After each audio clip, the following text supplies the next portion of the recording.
Tras las acciones de la política expansionista de los Estados Unidos y luego de haber caído en las batallas de Palo Alto, Resaca de Guerrero o de La Palma y el de la propia ciudad de Monterrey en el año de 1846, la batalla de la Angostura ocurrió donde hoy se encuentra la población de este mismo nombre, ubicada a casi 10 kilómetros de Saltillo, Coahuila, por la carretera a Zacatecas. Fueron los días 22 y 23 de febrero de 1847, a las faldas de esta sierra, cuando se enfrentaron los ejércitos de Zacarías Taylor por la parte norteamericana y Antonio López de Santa Anna al frente del ejército mexicano.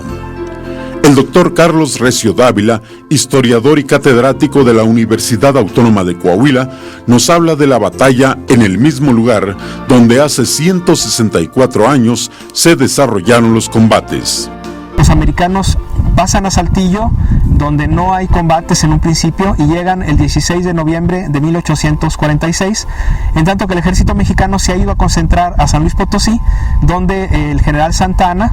que recién ha llegado de Cuba, organiza un gran ejército de cerca de 20,000 hombres. Después de una larga marcha por el desierto de fines de enero hasta el 21 de febrero de 1847, finalmente el día 22 se enfrentan aquí en la Angostura, el 22 y 23 de febrero de ese año.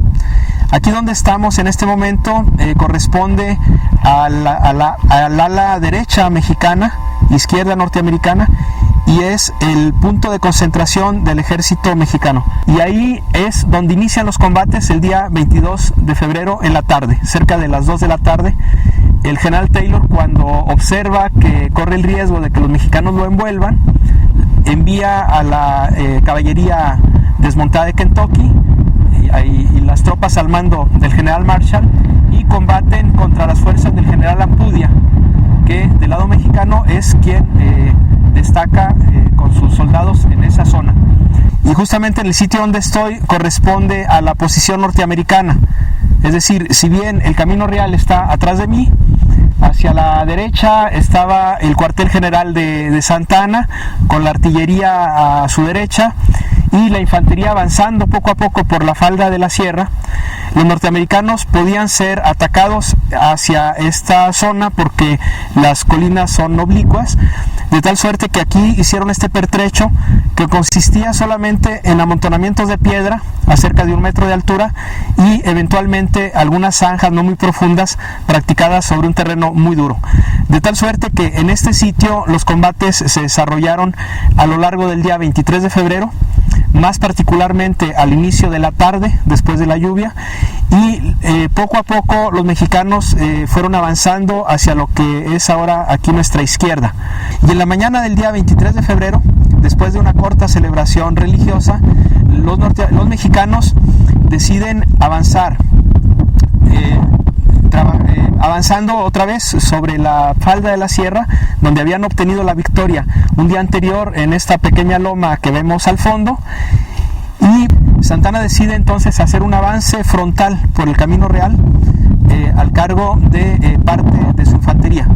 Sin embargo, los cañones norteamericanos, que están perfectamente pertrechados en esta derivación sobre la que estamos y que se prolonga hasta el sitio donde se hace precisamente la angostura del camino, esos cañones destruyen totalmente a la infantería que va avanzando por el camino. Los combates después de la lluvia del día 23 se continúan a lo largo de la falda de la sierra, como podemos ver, a todo este camino donde actualmente existen pinos que no existían en aquella época, era un paisaje totalmente desértico, y avanzan obteniendo 2 posiciones adicionales las fuerzas mexicanas. Hay un momento en la tarde del día 23, en el momento en que los combates son los más cruentos de la batalla, donde la avanzada mexicana logra obtener 2 cañones volantes, es decir, artillería móvil del ejército norteamericano, y arrebatarles también 3 banderas. En ese momento en que los combates se hacen incluso cuerpo a cuerpo, con bayonetas, fusiles frente a frente, etc., la caballería de Jubera, apoyado por la artillería de los San Patricios, es decir, por los cañones mexicanos,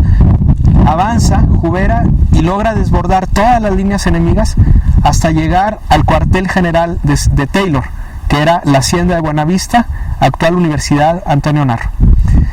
Eso ocurre en la tarde del día 23.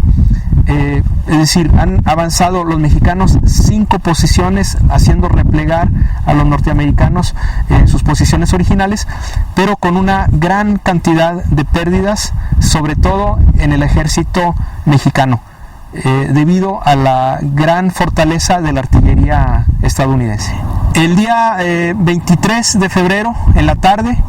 es cuando se conocen el mayor número de hechos heroicos, algunos aislados, tanto de un ejército como del otro. Finalmente, cuando terminan los combates, en la noche del día 23 de febrero, Santa Anna se da cuenta que no es posible seguir combatiendo el día siguiente, que de los 12,000 hombres que han luchado en la Angostura, se han perdido cerca de una tercera parte. O sea, podemos hablar de cerca de 4,000 hombres que han quedado muertos, heridos o desertores. En tanto que los norteamericanos solamente han perdido menos de 1,000 hombres, entre muertos, heridos y unos cuantos desertores. De tal manera que Santa Anna decide retirarse del campo de batalla en la noche del día 23, y sobre el campo mismo de batalla envía un mensaje al presidente de la República en ese momento, diciéndole: me pesa no tener ni una galleta